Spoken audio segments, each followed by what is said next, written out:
বাবুর চালা চামুন্ডা যারা এই পলাশবাড়ির জমিনে যারা ওত পেতে আছেন তাদেরকে হুঁশিয়ার করে দিতে চাই, আমরা যেমনি ভাবে রক্ত দিতে জানি, যেমনি ভাবে দেশের জন্য নিজের সর্বোচ্চ কোরবানি করতে জানি, আপনাদের এই হিরো উস্কানির কারণে যদি সাম্প্রদায়িক দাঙ্গা সৃষ্টি হয়, যদি পলাশবাড়ির রণক্ষেত্র তৈরি হয়, বাংলার জনগণ আপনাদেরকেও ছাড়বে না ইনশাআল্লাহ।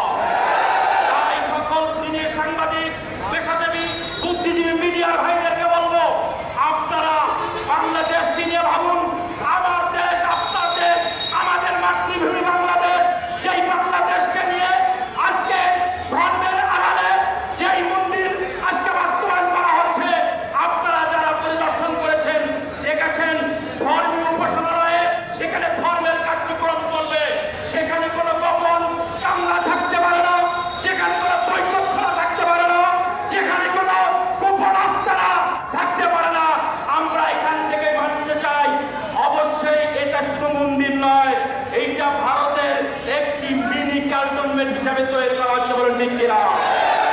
আমরা আমাদের জীবনের সর্বস্ব দিয়ে এই গাইবান্ধা তথা উত্তরবঙ্গের বাংলাদেশের ধর্মপ্রাণ আবহাওয়ার জনতা, আমরা যতক্ষণ এই বাংলাদেশের এই ষড়যন্ত্রকারীদের দৃষ্টান্তমূলক শাস্তি ব্যবস্থা না হবে ততক্ষণ রাজপথ থেকে সরবরাহ ইনশাআল্লাহ।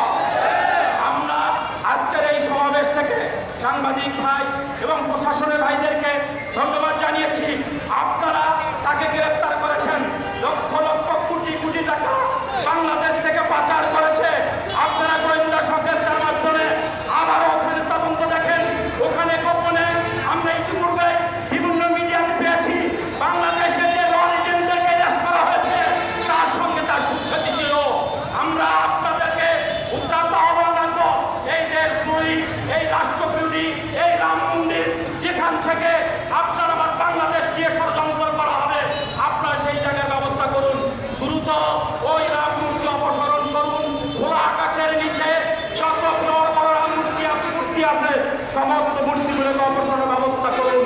আপনারা যদি তা না হয়, বাংলাদেশের জনগণকে আপনারা কখনো সামনের দিকে ফেলে দেবেন না।